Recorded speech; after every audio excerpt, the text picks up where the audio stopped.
Let me just make sure I have that one happening. All right. Good. My guest is Paul Manafort. Paul is a consultant. He's a lobbyist.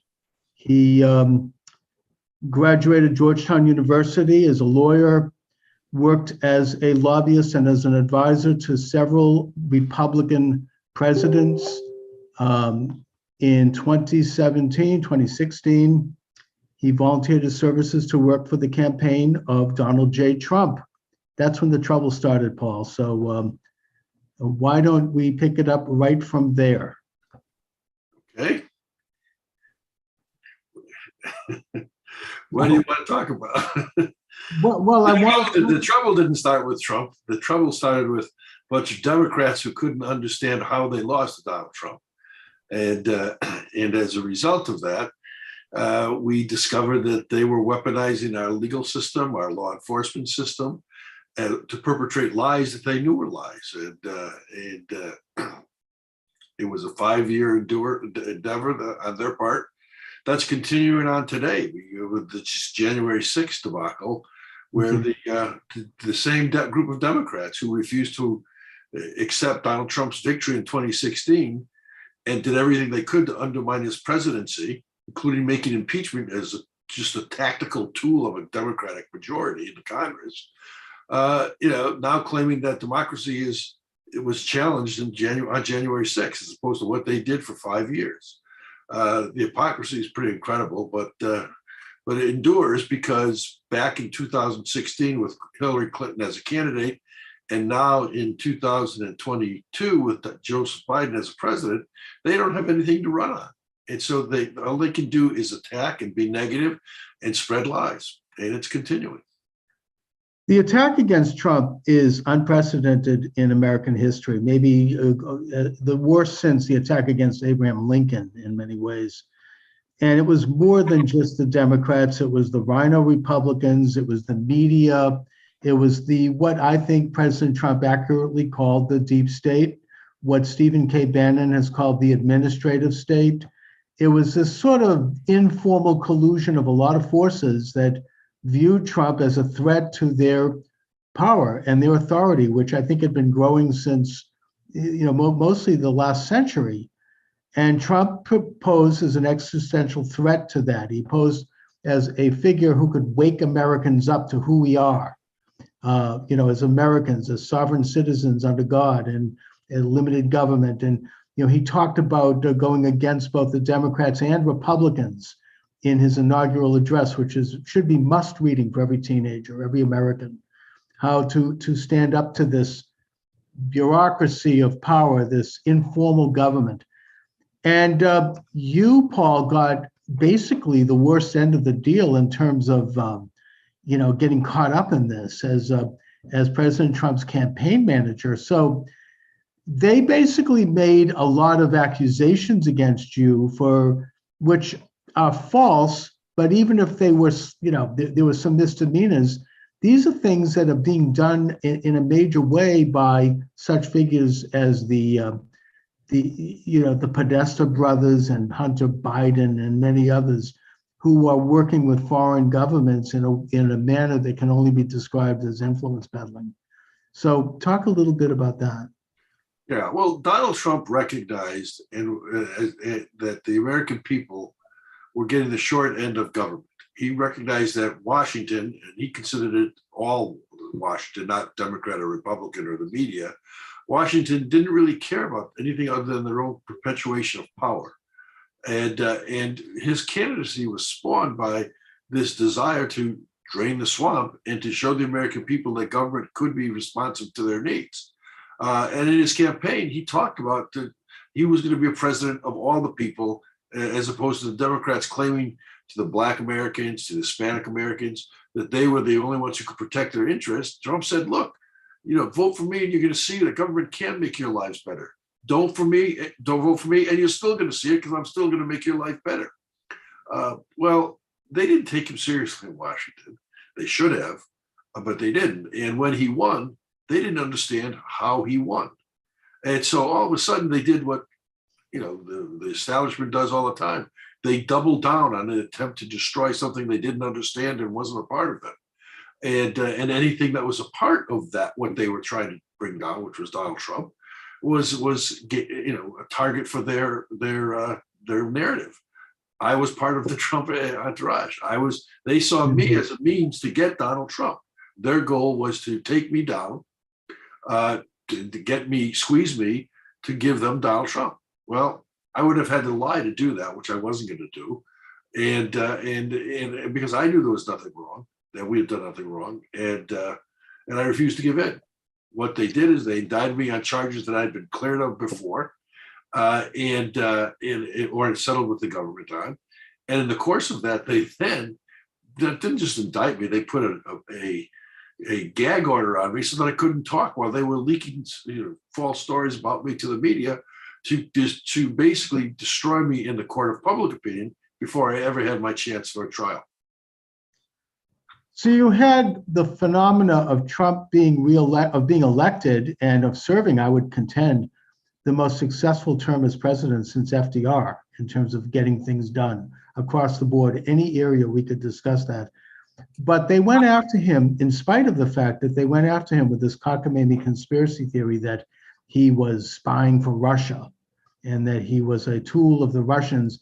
And they wove this idea that he had been put in power through an election impropriety. I don't want to use the F word because I'll get kicked off YouTube. But you're right. I mean, and this whole weird conspiracy theory. And they backed that up with this Mueller group, this group of brown shirts who went after people like yourself and Roger Stone and others, dragging people out of bed at 5 o'clock in the morning and putting them up with a CNN filming on the front lawn and doing stuff that should never happen in this country. And yet people in this country have been so conditioned by this drip, drip, drip propaganda against Trump that there's something evil about him when they don't really know why, that they were actually applauding when they saw this happen, which horrified me as much as the fact that it was even happening. So they go after you with these false charges, trying to get you to lie about Trump in exchange for your freedom. That should never happen in this country. It's an outrage. No, it shouldn't. And I deal with the details of that in my book.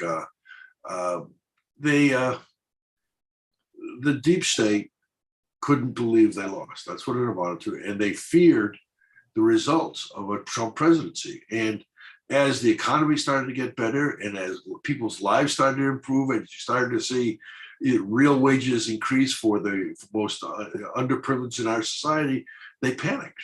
I mean, all of a sudden they knew that Trump was exposing the lie of their fake interest in making a country better. Additionally, they were worried that in draining the swamp, as Trump was talking about, if he had been reelected, that he would have been able to institutionalize a lot of what he was doing to clean out the swamp, the bureaucracy. And so they doubled up.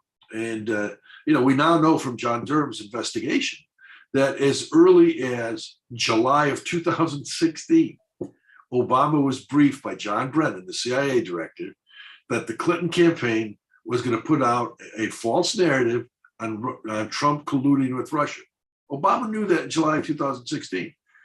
The end of July, the FBI greenlit Crossfire Hurricane, which was an FBI investigation using sources overseas to try and prove what they knew was a false narrative.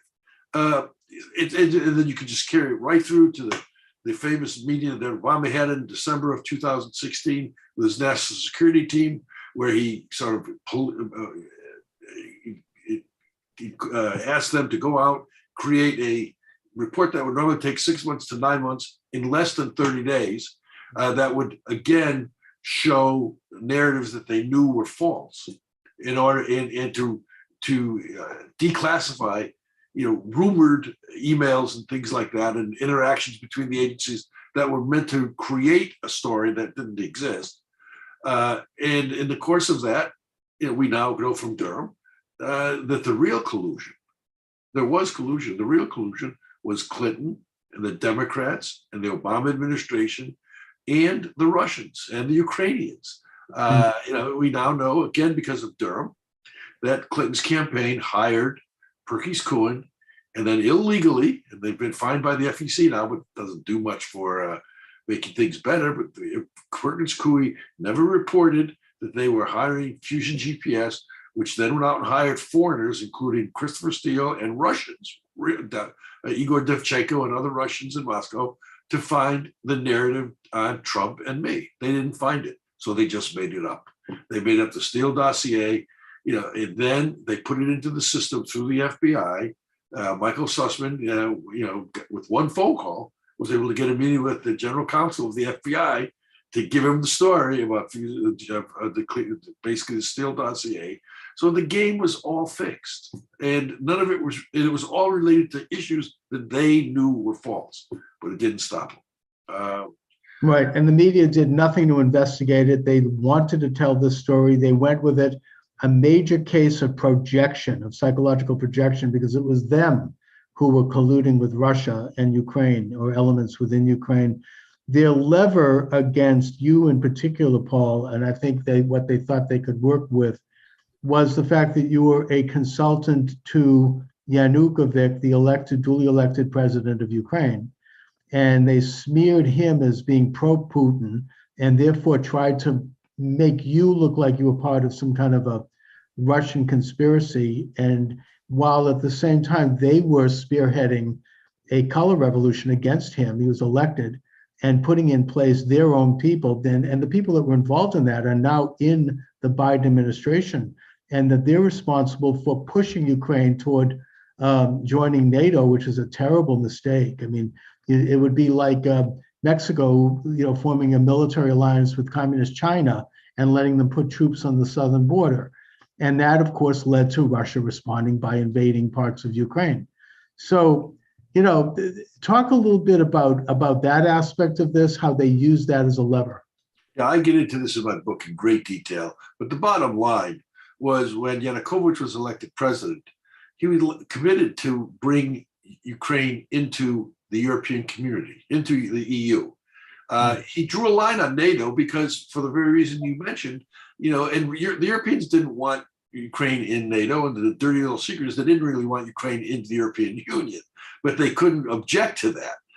And so we spent the first 3 years of Yanukovych's term as president changing the legal, economic, and regulatory structures of that country to comply with Ukraine, with the European requirements.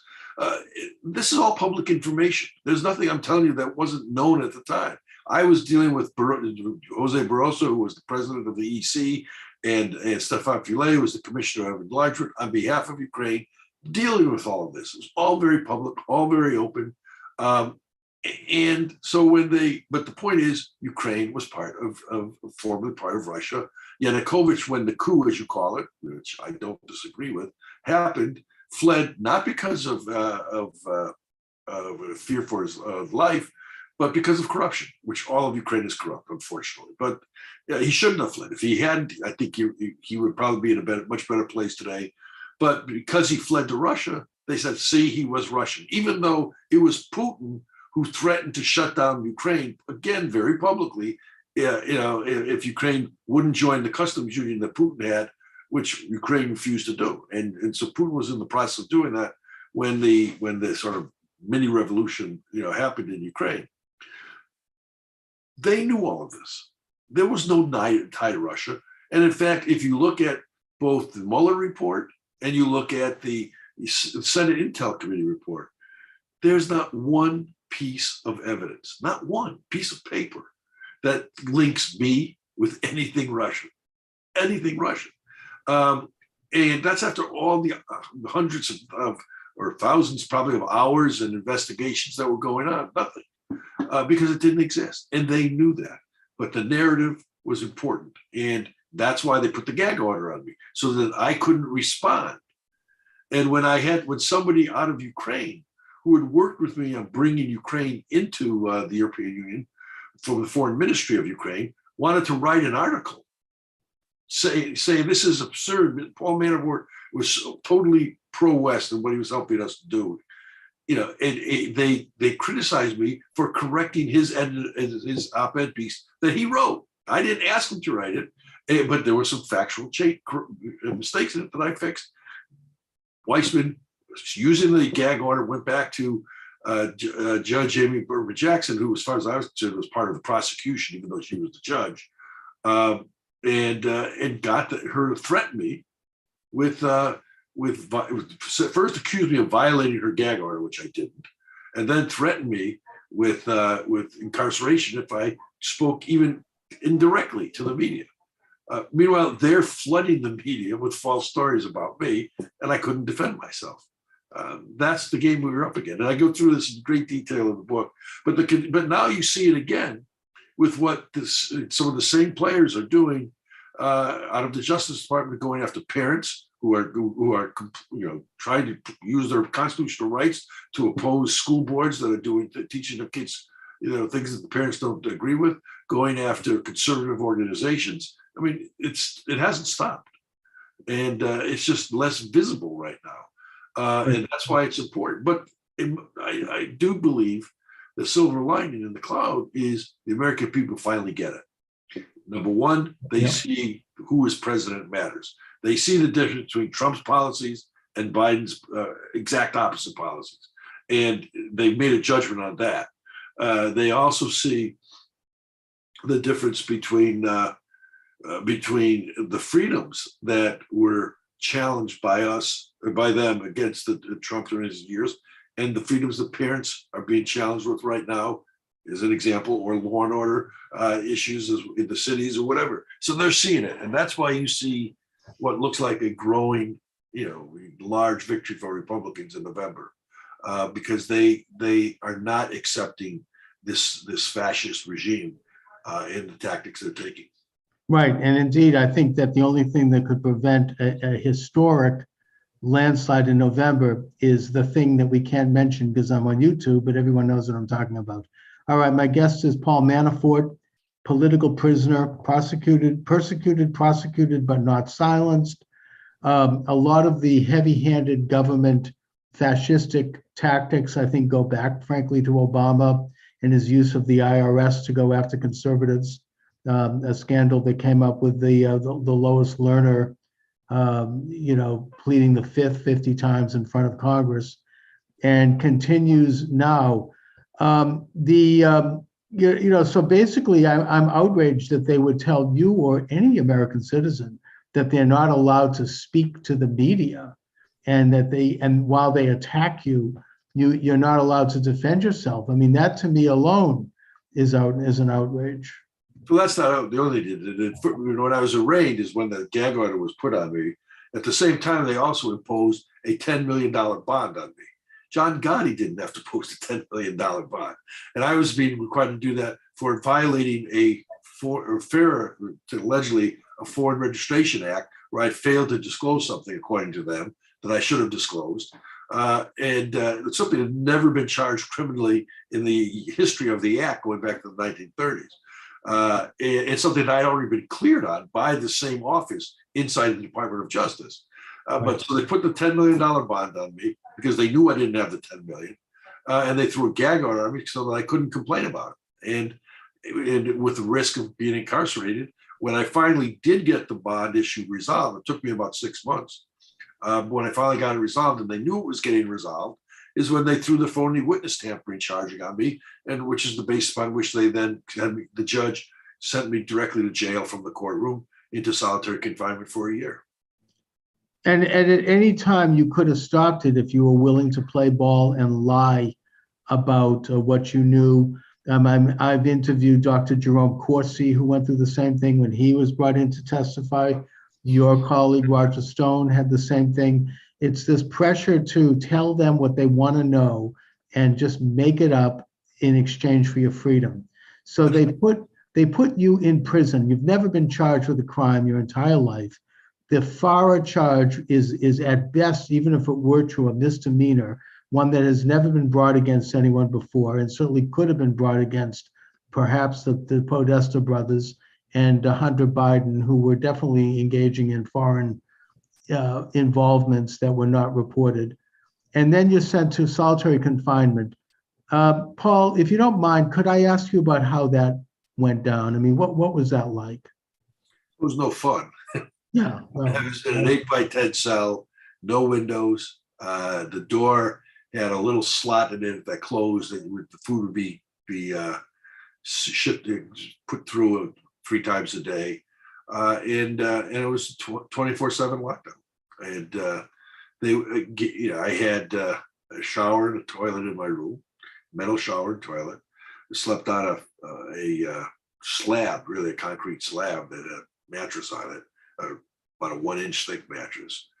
And I realized early on that what was going to be important was that I find a way to cope with this and not just sit there. And so between my family and my faith and my conviction that I was innocent and I wasn't going to let them get to me, I built a regime that I followed every day, and it became my life for a year. And it got me through that time.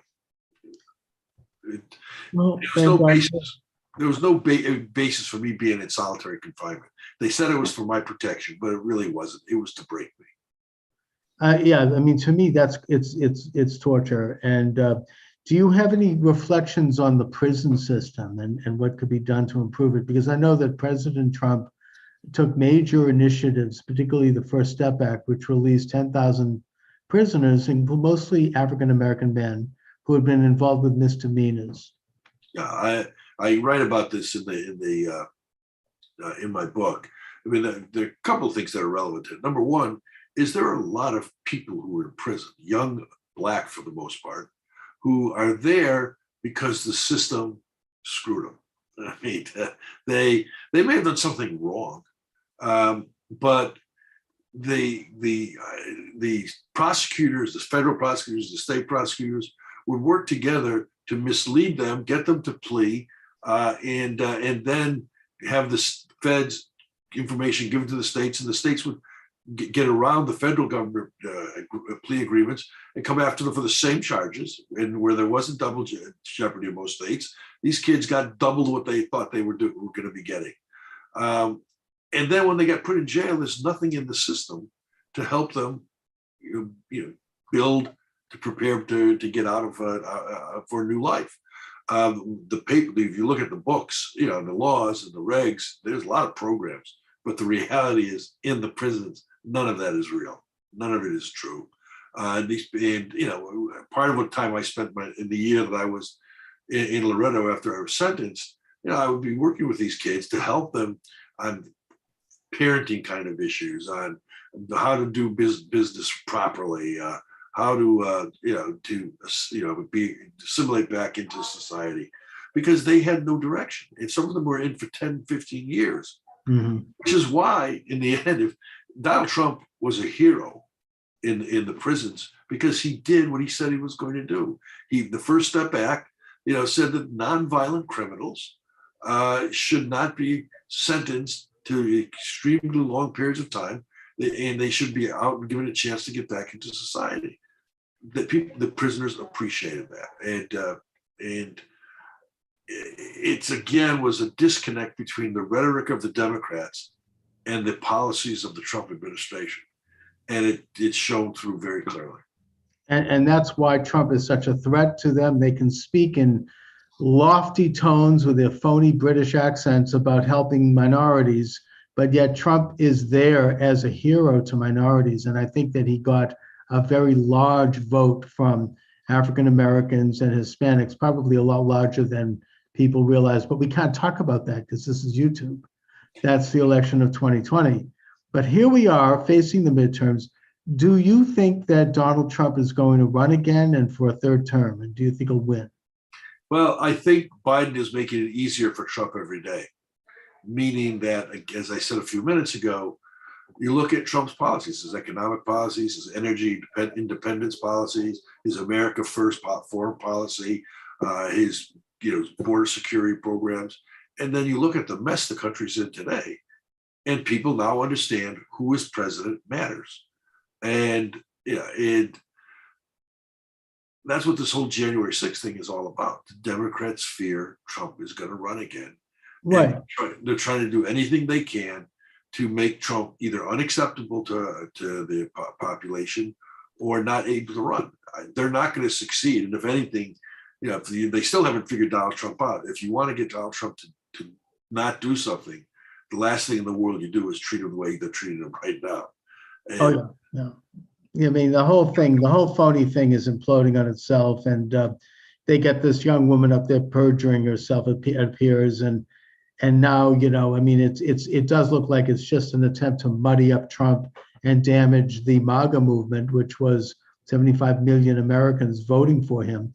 And as a good thing, the Supreme Court apparently is about to decide a case that's going to reestablish and protect the sacred right of one man, one woman, one vote. And that's going to be good news for Republicans generally and for anybody who's freedom-oriented as a candidate. Now, Paul, have you, I would surmise that your book and what you're saying now runs against the same narrative controlled by the liberals and the New York Times that was in place for the 4 years of the Trump administration. So I am absolutely honored that you're coming on my small program, but I'm hoping that you're getting some traction amongst the bigger mainstream media. Are people responding? Yeah, there's a lot of interest in my story. The book comes out August 16th. You can get it in advance pre-order on Amazon and Barnes and Nobles right now. But it's not out until August 16th. And so a lot of the major media I'll be doing will be around the time of the book hitting the public bookstores. But there's a lot of interest. I mean, I'm going to be very busy in August and September.